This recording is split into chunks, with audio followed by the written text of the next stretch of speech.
Ya, kembali saya sapa kepada Bapak Ibu yang sudah bergabung. Shalom, Pak Jakob Suwandi, Bu Dr. Gigi Herlina, Bu Mevi Chandra, dan Pak Charles. Berapapun kita yang hadir, kita bersyukur. Biarlah Tuhan yang menyertai kita untuk ibadah Bible Study pada malam hari ini. Saya akan share screen.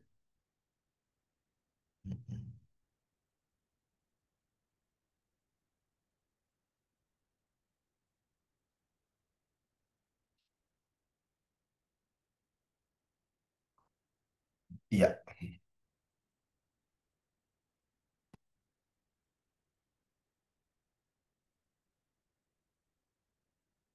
ya, kita akan belajar hari ini, Bapak Ibu, mengenai God-centered life.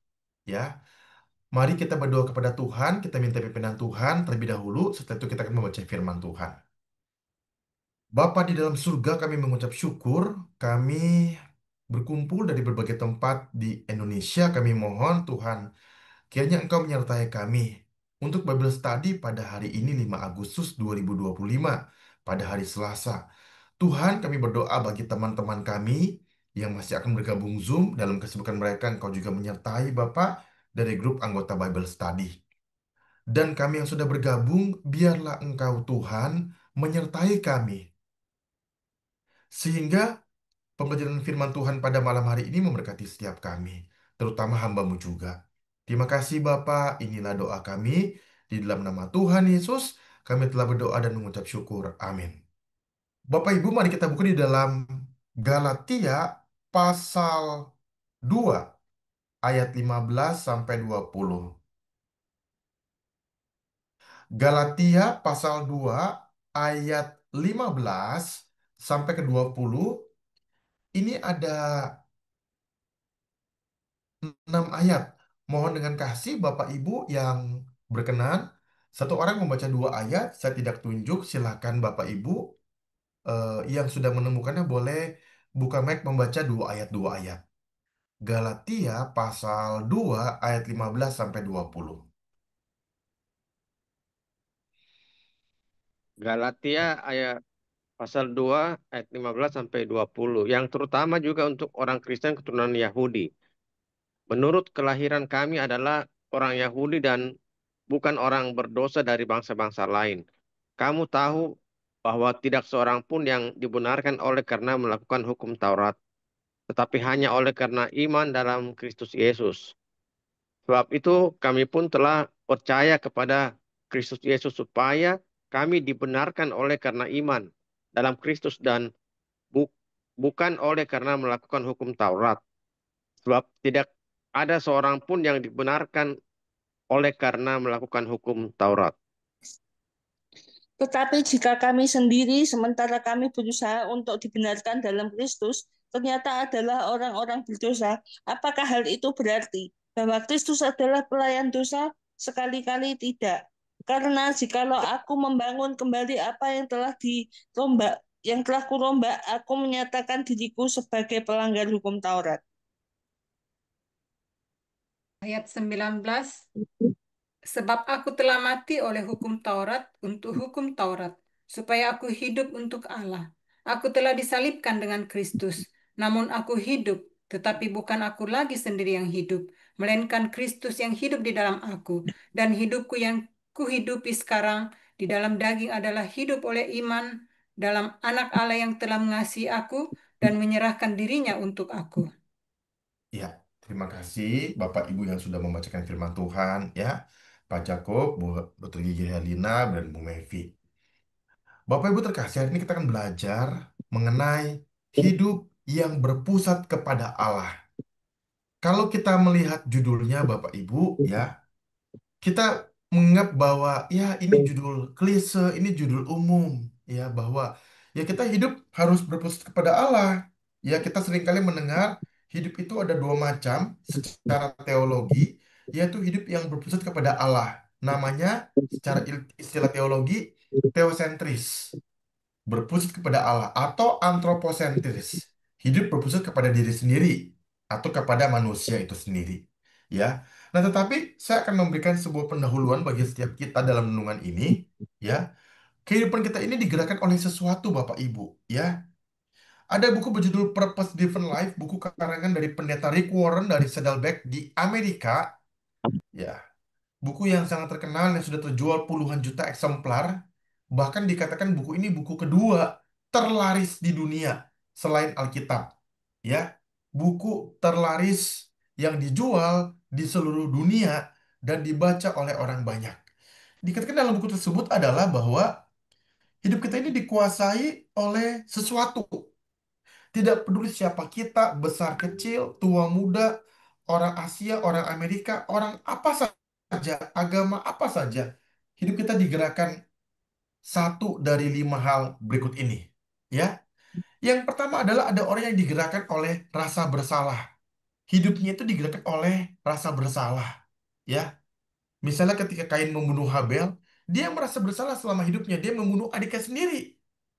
Dia bilang kepada Tuhan, Tuhan, kalau saya lari kemana saja, saya bisa dibunuh orang, Tuhan. Tuhan berkata, kalau ada orang membunuh Kain, dia akan dibalaskan 7 kali lipat. Wah, ya. Jadi Kain ini satu jenis orang yang digerakkan oleh rasa bersalah kehidupannya. Ada orang tidak sengaja mungkin melakukan kesalahan kepada pasangannya, kepada orang tuanya, kepada anaknya. Jadi dia merasa bersalah. Hidup dia itu selalu ada rasa bersalah dalam kehidupan dia. Ini jenis orang yang pertama, Bapak Ibu. Yang kedua adalah hidup digerakkan oleh kebencian dan kemarahan. Bapak Ibu, saya mendengar sebuah cerita, ada seorang perempuan, dia dikhianati oleh pria. Dia putus cinta. Dia merasa kecewa karena pacarnya ini menikah dengan perempuan lain. Jadi dia tidak pernah mau pacaran seumur hidupnya. Dia merasa marah kepada pacarnya ini. Dia anggap bahwa semua pria buaya darat, ya. Begitu. Dia padahal juga ada buaya laut ya Bapak Ibu, buaya rawa-rawa, buaya sungai, bahkan siluman buaya. Nah, jadi ada orang yang digerakkan oleh kebencian, oleh rasa marah. Ya, ini adalah jenis orang kedua. Jadi seumur hidup dia hanya ada dendam, ada emosi dan seterusnya. Walaupun dia seperti orang biasa. Dia pergi bekerja, dia kemudian pulang, tiap eh, hari Sabtu Minggu mungkin dia ke gereja dan seterusnya. Tapi hidup itu digerakkan oleh kebencian dan kemarahan kepada mantan pacarnya. Itu hanya sebuah contoh. Yang ketiga, Bapak Ibu, ada orang hidup digerakkan oleh rasa takut. Nah, Bapak Ibu, saya dulu pernah belajar tahun 2018 itu saya pernah belajar namanya itu adalah hipnoterapi. Saya mengambil eh, kursus, mengambil sertifikat ya, eh, belajar hipnoterapi 110 jam. Jadi saya dapat gelar Certified of Hypnotherapist. Saya bisa terapi orang Bapak Ibu ya. Nah, di situ diceritakan bahwa orang itu ada orang yang ada mengalami fobia, yaitu rasa takut ya. Ada orang takut ketinggian, takut tikus, takut laba-laba, takut sendiri, takut di depan umum, ya, takut ke, eh, misalnya gagal, ya, takut kemudian takut ketemu orang banyak, macam-macam Bapak Ibu ya. Jadi kita fobia itu banyak sekali, banyak jenis fobia. Ya, ada teman saya itu takut keluar darah. Dia nggak pernah mau. Saya bilang, penginjil, namanya seorang penginjilnya saya nggak sebut nama. Bro, ayo kita donor darah yuk. Oh jangan Pak, saya tuh fobia darah. Ngeri juga Bapak Ibu ya. Tapi itulah ada banyak orang yang seperti itu. Orang yang digerakkan oleh rasa takut, rasa takut. Ya. Nah berikutnya adalah ada orang jenis orang digerakkan oleh materialisme. Ya, dia jadi pokoknya saya mau kaya. Saya harus kerja setiap hari, harus rajin supaya saya kaya. Kerja terus dia. Dan kerjanya ini agak berlebihan, workaholic, ya. Jadi orang itu bilang kalau saya kaya, saya akan bahagia, ya. Nah, Bapak Ibu, saya akan berikan sebuah video tentang orang yang digerakkan oleh materialisme. Ya, ini hanya sebuah contoh ya, Bapak Ibu ya. Mari saksikan video berikut ini. 老板，菊儿，你这么着急找我，啥事儿啊？把你车借我开一趟。老板，你是不是搁这开玩笑呢？你有那么多好车不开，非得开我这破车？哎，你别废话，我去相亲去，开好车去，我知道他是喜欢我的人呢，还是喜欢我的钱呢？对哈、老板，给你车钥匙。祝你相亲成功，加油！谢谢啊。哎，慢点开。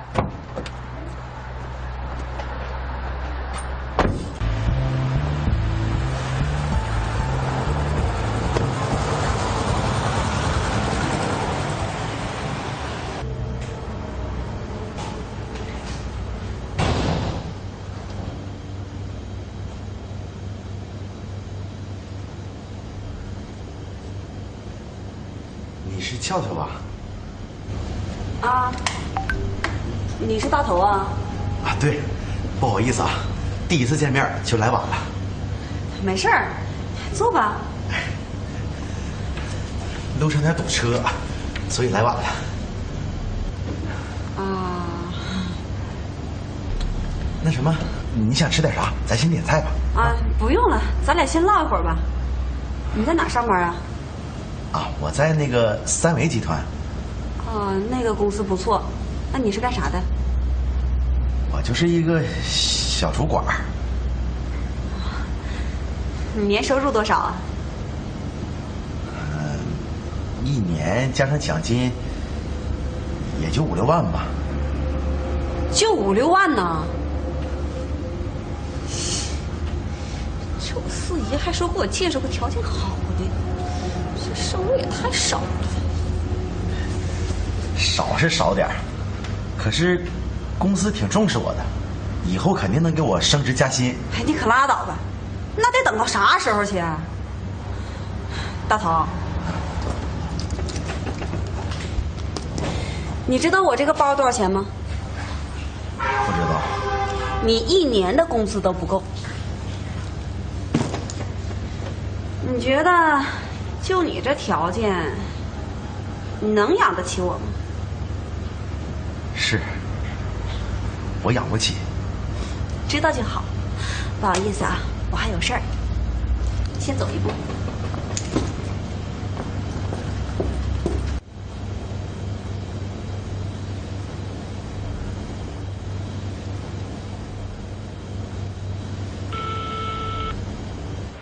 喂，四姨呀，你不说给我介绍的这个人条件可好了吗？他1年收入才5、6万块钱，都不够我花的，啥呀？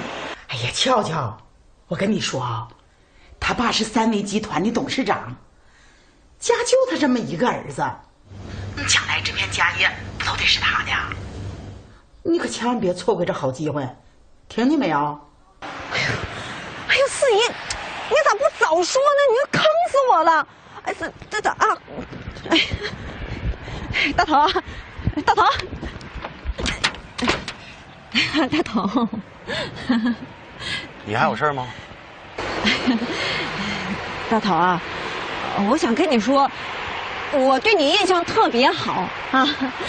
你看你这个人，成熟、稳重，人长得还帅。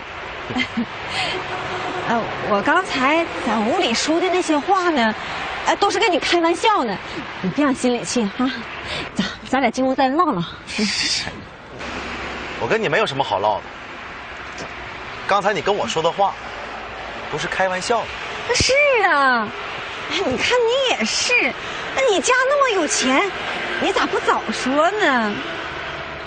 我家里的钱，它都是我爸的，它不是我的。那你爸不就是你的吗？他早晚都是你的。大头啊，你看咱俩这事儿，不用说了，咱俩根本不可能。你看，你咋还生气呢？我没跟你生气，因为你不配。笑笑，你知道为什么我爸现在这么有钱吗？是因为他找了一个像我妈妈那样的老婆。在我爸最困难、最穷的时候，是我妈愿意陪着我爸爸一起打拼，我爸他才有今天。所以呢，我想找一个像我妈妈那样的女人，不是像你这样，眼里边只有钱。我根本看不上你这种货色。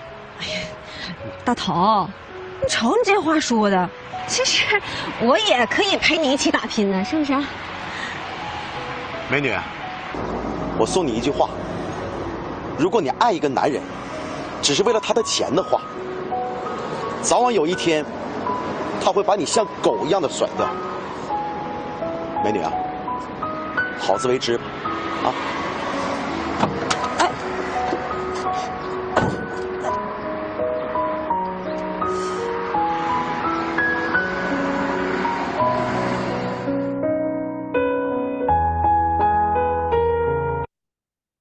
Iya, tadi sebuah video yang saya rasa menarik. Saya sudah nonton video ini berapa belas tahun yang lalu, tapi saya masih teringat video ini. Nah, Bapak Ibu, ada juga orang yang kelima, hidup digerakkan kebutuhan akan pengakuan. Jadi dia mau punya prestasi diakui oleh orang lain. Lalu dia kalau sudah mencapai posisi tertentu, dia mau dihargai.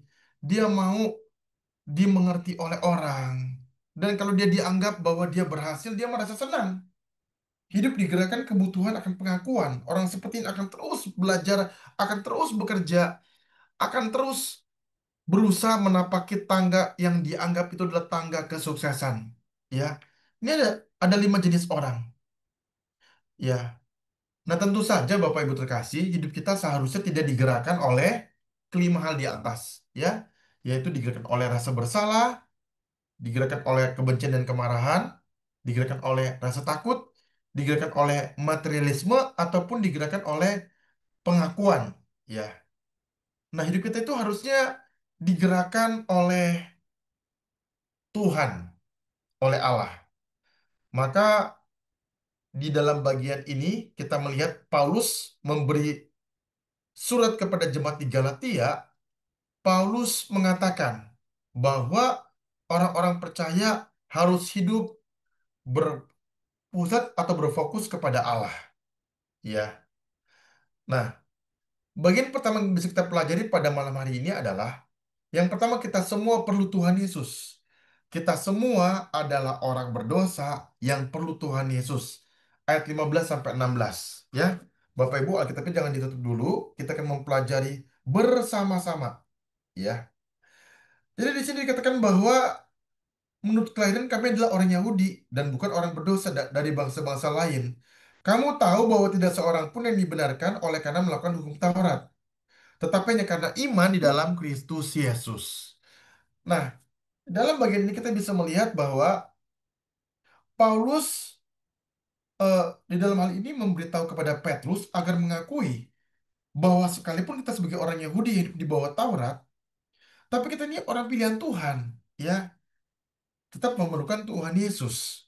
Maksudnya apa Bapak Ibu? Maksudnya adalah bahwa waktu kita lahir sebagai orang Kristen, mungkin kaki kita Kristen, nenek kita Kristen, papa mama kita Kristen, ya. Bukan berarti kita nggak perlu Tuhan Yesus, kita pun perlu Tuhan Yesus, Bapak Ibu. Ya, kita perlu dengan secara sadar menerima Tuhan Yesus sebagai juru selamat. Saya ingat Bapak Ibu waktu saya masih kecil, saya sudah ke gereja karena kasih sekolah di sekolah Kristen. Di sekolah kami diwajibkan untuk anak itu ada buku rajin beribadah. Jadi buku itu setiap hari Minggu kami ke gereja, kita tulis, ya, minggu ini khotbahnya apa, renungannya apa, renungan sekolah minggu apa, tulis pembicara siapa, lause siapa, atau guru sekolah minggu siapa, lalu kita minta tantangan. Jadi saya sudah ke gereja dari masih kecil, meskipun orang tua saya dua-duanya Buddha awalnya, tetapi saya sadar bahwa saya perlu Tuhan Yesus juga, meskipun saya dari kecil suka suka ke gereja. Akhirnya saya usia SMP, kira-kira kelas 3 SMP, saya menerima Tuhan Yesus sebagai juru selamat untuk menjadi orang percaya yang lahir baru. Nah ini, Bapak Ibu, kita perlu Tuhan Yesus dalam kehidupan kita. Jangan bangga kalau kita dekat dengan Tuhan, kita baca banyak buku rohani, kita bergaul dengan orang gereja, tapi kita perlu apa? Kita perlu Tuhan Yesus. Kita harus menerima Dia sebagai Tuhan dan juru selamat kita, menerima Dia masuk dalam hati kita. Itu yang utama. Setelah itu kita bertumbuh di dalam Tuhan Yesus. Ya, Bapak Ibu perlu jadikan Tuhan itu, Yesus itu, Kristus sebagai pusat hidup kita. Kita perlu Tuhan. Ya, Paulus mengatakan tidak tidak ada seorang pun yang dibenarkan oleh karena melakukan hukum Taurat, Tampaknya sederhana, tapi ini menjadi fondasi dalam kehidupan kita orang percaya. Kita harus memastikan kita dan seisi rumah kita untuk percaya Tuhan Yesus sebagai juru selamat. Ya. Jadi yang pertama, kita perlu Tuhan Yesus. Jangan lupa Bapak Ibu, walaupun kita sudah kerja, kita punya uang banyak katakanlah, kita punya kehidupan yang baik, rumah kita mungkin bagus, kendaraan kita mungkin mewah. Tapi kita perlu Tuhan Yesus Bapak Ibu. Kita perlu Tuhan Yesus. We need Jesus Christ in our life. Kita tidak boleh melupakan Tuhan Yesus sedetik pun dalam kehidupan kita Bapak Ibu. Maka di dalam tradisi reformasi, Martin Luther mengatakan solus Christus. Kita semua hanya hidup berdasarkan Tuhan Yesus Kristus sebagai fondasi yang fundamental dalam kehidupan kita. Ya, kita hanya bersandar kepada Tuhan Yesus Kristus sepenuhnya, bukan sebagian, bukan sementara, bukan kalau kita mengalami kesusahan, bukan. Kita perlu Tuhan Yesus Kristus, Bapak Ibu, dalam setiap aspek kehidupan kita. Jangan lupa, Bapak Ibu, kalau tanpa Tuhan Yesus kita nggak bisa hidup sedetik pun. Kadang-kadang ada orang bilang seperti ini Bapak Ibu ya. Kalau nggak ada makanan kita tahan 2 minggu. Kalau nggak ada air kita tahan 3 hari atau 2 hari. Kalau nggak ada oksigen kita tidak tahan. Kita tidak bisa hidup 5 menit saja. Lalu orang bilang tanpa harapan kita tidak mungkin hidup sedetik pun. Enggak Bapak Ibu. Tanpa Tuhan Yesus kita tidak bisa hidup sedetik pun. Itu yang benar. Itu yang Alkitabiah. Itu yang Allah ajarkan dalam kehidupan kita melalui Alkitab. Kita semua perlu Tuhan Yesus. Bapak Ibu terkasih, yang kedua kita bisa pelajari pada hari ini, bagaimana kita punya hidup berpusat kepada Allah adalah kita harus hidup memikul salib. Ayat 19 dikatakan, sebab aku telah mati oleh hukum Taurat untuk hukum Taurat, supaya aku hidup untuk Allah. Aku telah disalibkan dengan Kristus. Bapak Ibu yang terkasih di dalam Tuhan Yesus, tidak ada orang di dunia ini yang bangga dengan hukuman mati. Tidak ada orang mengatakan, aku mau ya menerima kursi listrik ya di Amerika atau hukuman gantung di negara-negara Arab. Nggak ada. Tidak ada orang bangga dengan hukuman mati. Nggak ada. Tapi Paulus mengatakan, aku bermegah atas salib Kristus. Loh kok bisa bermegah atas hukuman mati? Kenapa bisa bermegah atas salib Kristus? Karena Paulus sadar Bapak Ibu, bahwa saliblah yang menyelamatkan Paulus dan seisi dunia ini. Hanya salib Kristus yang dapat menyelamatkan kita. Tetapi kita bukan hanya berbangga atas salib Kristus. Kita pun perlu hidup memikul salib. Maka Yesus berkata, kamu harus sangkal diri, pikul salib, dan ikut aku. Bapak Ibu terkasih, dulu orang-orang percaya atau orang-orang dalam perjanjian lama hidup melalui Taurat. Setelah Yesus datang, Yesus mati di kayu salib, hari ketiga dia bangkit dan dia naik ke sorga, maka kita semua belajar dari pengajaran para rasul bahwa kita harus hidup memikul salib. Orang Kristen mati untuk hukum Taurat supaya menaati hukum lain, yaitu apa? Hukum iman dan hukum Roh Kudus melalui salib yang Tuhan berikan. Maka dengan demikian kita menjadi orang yang hidup dengan memikul salib yang dari Tuhan sendiri. Dengan menjalani iman kepada Tuhan dan hukum Roh Kudus. Menyucikan diri dengan bantuan Roh Kudus. Karena Yesus berkata bahwa Roh Kudus datang untuk menyinsapkan dunia akan dosa, kebenaran, dan penghakiman. Nah, Bapak Ibu, di dalam konteks kitab Galatia yang kita baca tadi, di situ dikatakan bahwa kita perlu Roh Kudus, Bapak Ibu. Kita perlu pribadi ketiga dari Allah Tritunggal. Untuk apa? Menginsafkan kita akan dosa, kebenaran, dan penghakiman. Jadi waktu Roh Kudus datang, kita bahwa kita orang berdosa, kita perlu Yesus. Dan setelah kita dikuatkan oleh Roh Kudus, diselamatkan oleh Roh Kudus, dimatikan oleh Roh Kudus, kita perlu hidup untuk memikul salib. Ya. Jadi Bapak Ibu, inilah kaitannya antara hukum Taurat, Roh Kudus, Dan salib itu, memikul salib adalah sebuah hal sederhana yang diajarkan oleh Alkitab, tapi dalam penerapannya tentu tidak mudah, Bapak Ibu. Kita pikul salib itu lawan keegoisan diri sendiri. Contoh, kita mungkin mau baca Alkitab, kita rasa malas, Bapak Ibu. Aduh, malas baca Alkitab. Ya, kadang-kadang mungkin merasa bosan dan seterusnya. Ya, Bapak Ibu, saya kenal seorang ibu dan seorang bapak, suami istri, bangun setiap pagi jam 4 pagi dengan anak-anaknya baca Alkitab. Wow, itu luar biasa, Bapak Ibu. Tidak gampang. Ya, saya bangun pagi, Bapak Ibu, tapi saya bangun pagi jam 4 kurang lebih untuk bekerja dulu. Nanti waktu saya mengajar, karena sekarang saya sudah boleh mengajar, di sela-sela mengajar saya ada waktu kosong, saya baca Alkitab. Kira-kira jam 10 pagi atau jam 9, tergantung. Saya baca Alkitab satu hari 5 pasal, Bapak Ibu. Kadang-kadang lebih dari 5 pasal. Bersyukur kepada Tuhan, Bapak Ibu. Kita perlu rela memikul salib. Tadi contoh untuk disiplin rohani. Baca Alkitab, berdoa. Nah, berikutnya adalah lawan dosa, Bapak Ibu. Apakah gampang lawan dosa? Enggak gampang. Pikul salib artinya apa? Menyalibkan keinginan daging. Lawan dosa. Mau, katakanlah, berbohong. Kita mungkin ketemu orang iri hati dan seterusnya. Itu lawan dosa, itu enggak gampang, Bapak Ibu. Tapi Yesus berkata, kamu harus pikul salib. Dengan memikul salib, kamu mempermuliakan Tuhan Yesus dalam kehidupanmu. Ya, Bapak Ibu terkasih, marilah kita bersama-sama untuk mengikuti Yesus. Memikul salib artinya apa? Artinya disiplin rohani. Baca Alkitab, berdoa ke gereja, persekutuan, Bible study seperti ini. Kita rutin. Supaya apa? Supaya kita bertumbuh secara rohani. Bapak Ibu terkasih, saya setiap pagi mungkin belum baca Alkitab karena nanti di kantor baru baca Alkitab waktu setelah mengajar, baru 2 minggu ini saya full jadi guru di sekolah. Tetapi saya setiap pagi saya pakai earphone, saya dengan khotbah, Bapak Ibu. Ya, saya tidak berpikir bahwa hamba Tuhan Bro Anton sudah sekolah teologi, sudah jadi dosen, ya, sudah ngajar teologi. Bapak Ibu, ini puji Tuhan saya dipercaya akan mengajar S2 Bapak Ibu bulan depan, sudah mengajar MTH karena sudah lulus doktor teologi. Apakah saya merasa, ilmu saya sudah tinggi, sudah cukup, nggak usah baca Alkitab? Enggak, Bapak Ibu. Kita semua sama loh, Bapak Ibu. Kita perlu terus mendengar khotbah, membaca firman Tuhan. Supaya apa? Supaya kita diperbarui oleh Tuhan dari hari ke hari.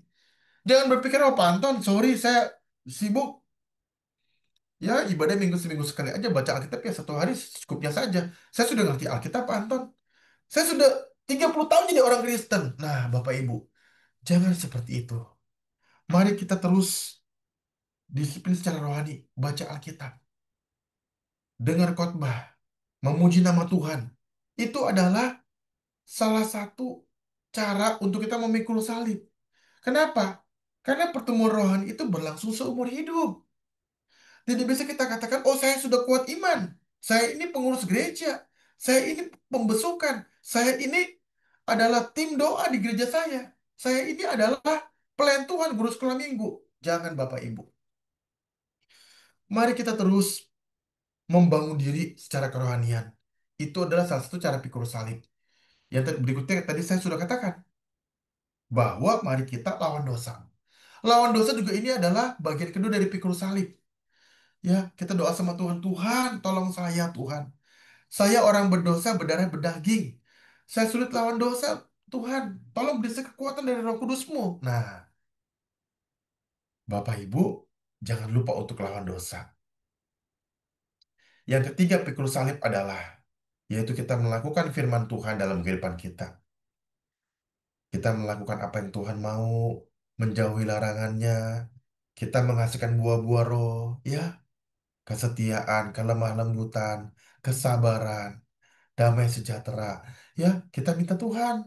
Dan juga kita minta Tuhan menguasai diri kita. Penguasaan diri. Kita minta Tuhan kekuatan untuk hidup. Dalam hidup kita ini mempermuliakan nama Tuhan. Bapak Ibu terkasih, dalam hidup pikul salib nggak gampang, saya paham. Apalagi menghadapi problematika kehidupan. Kita menghadapi masalah ekonomi, kita menghadapi masalah kesehatan, kita menghadapi suka duka dalam pekerjaan, kita menghadapi masalah relasi dengan keluarga saudara. teman kerja. Banyak Bapak Ibu pergumulan. Tapi waktu pergumulan banyak, tidak kemudian dikatakan oleh firman Tuhan, oh kamu pergumulannya banyak ya. Ya udah nggak usah pikul salib deh, kamu sudah susah. Enggak Bapak Ibu. Kita perlu memikul salib setiap hari. Tuhan katakan kamu harus pikul salib. Oh Tuhan, saya susah loh Tuhan. Kerjaan saya banyak Tuhan. Oh Tuhan, saya ada masalah kesehatan. Tuhan bilang pikul salib bukan kepada kita, orang-orang yang tidak ada masalah, kepada semua umat manusia, yaitu kepada orang Kristen yang telah percaya Tuhan Yesus. Mintalah kekuatan Bapak Ibu kepada Tuhan untuk memikul salib. Setiap orang ada salibnya Bapak Ibu, berbeda. Ya, jangan kita bilang seperti ini, oh dia enak orang kaya, rumahnya gede, wah mobilnya bagus, wah rekeningnya uangnya banyak, begitu Bapak Ibu. Kita bilang dia nggak ada salibnya. Enggak Bapak Ibu. Semua orang ada salibnya. Amin Bapak Ibu. Mari kita amini. Kita semua orang kaya, orang yang kurang kaya, orang yang tua, orang yang muda, orang yang pintar tuh yang kurang, orang di apa di Afrika, di Amerika, semua kita punya salib. Marilah kita pikul salib kita bersama dengan kekuatan dari Tuhan. Ketiga, terakhir, kita hidup dalam Kristus dan Kristus dalam kita, ayat ke-20. Nah, ini Bapak Ibu, ayat yang luar biasa. Saya bacakan Bapak Ibu ya.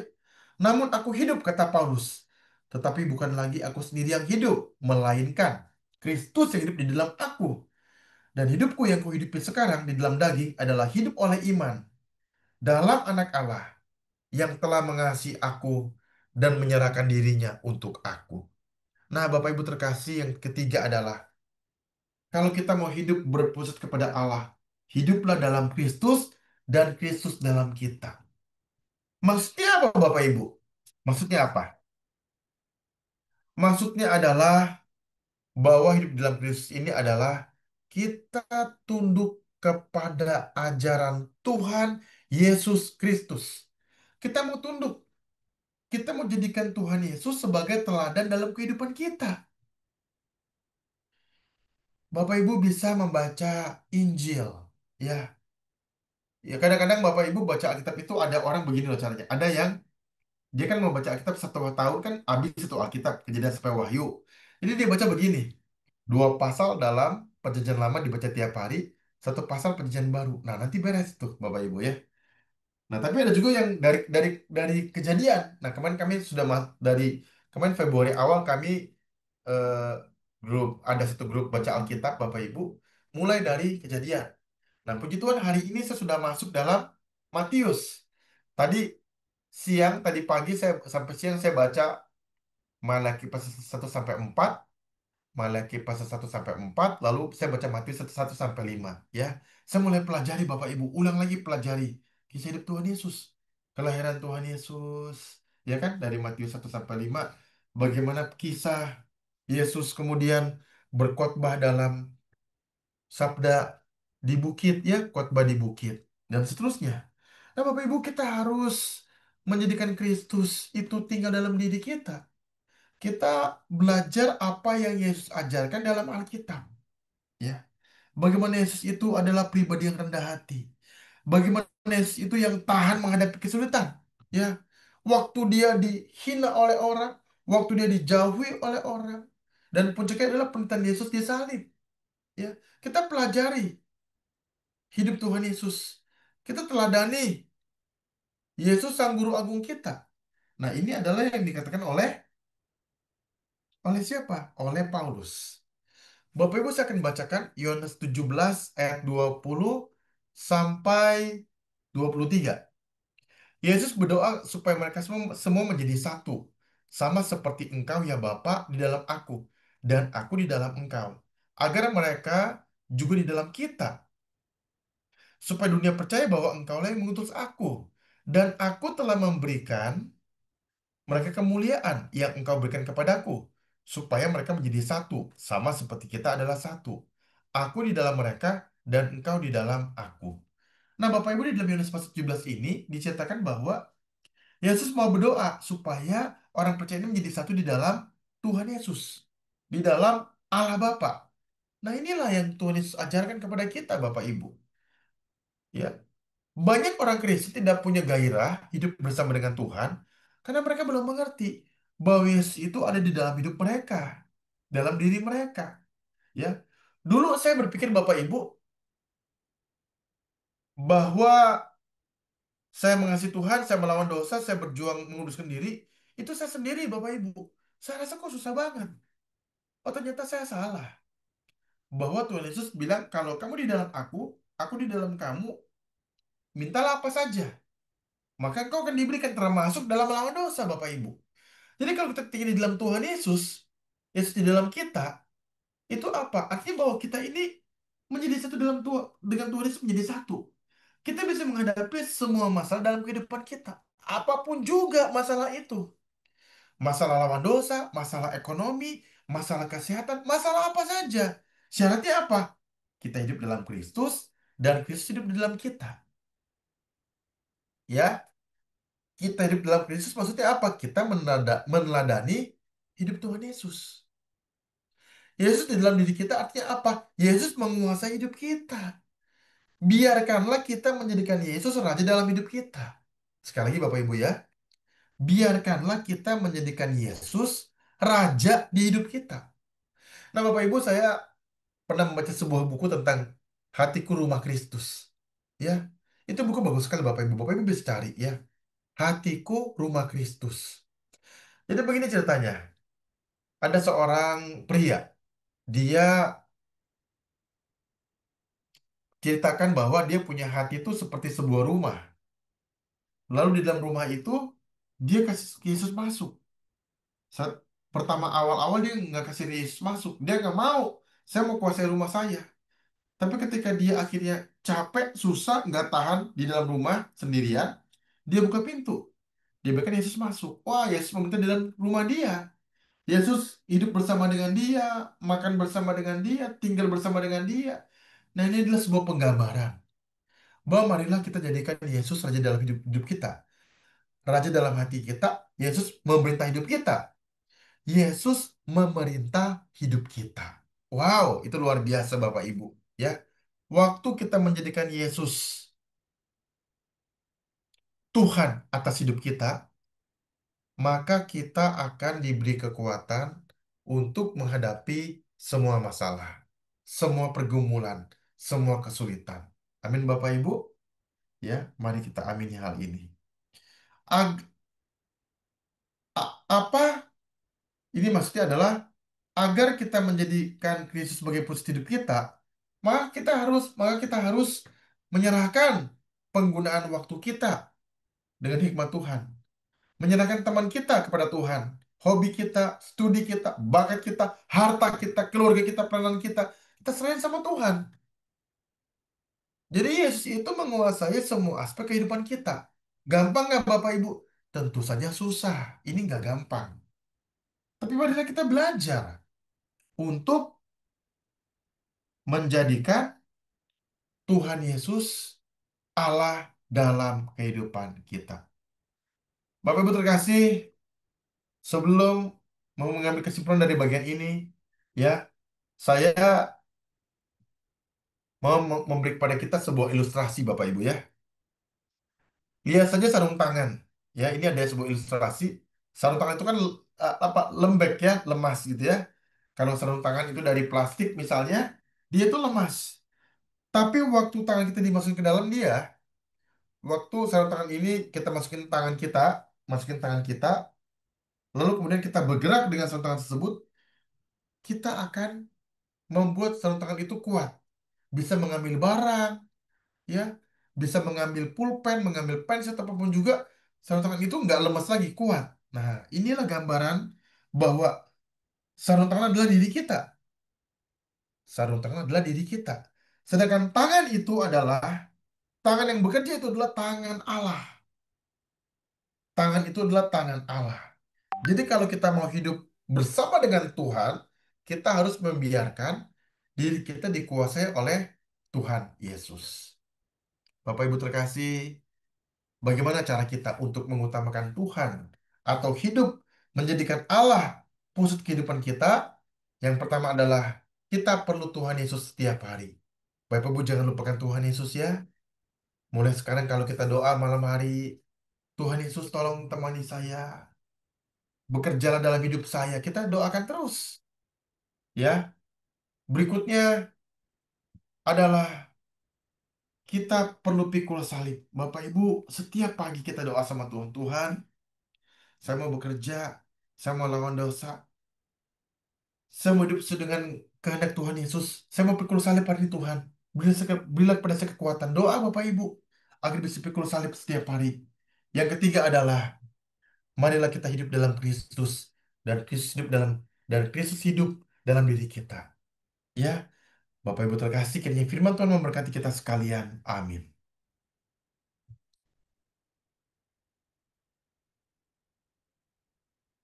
Saya akan stop share dan saya juga akan em, stop untuk rekam, ya.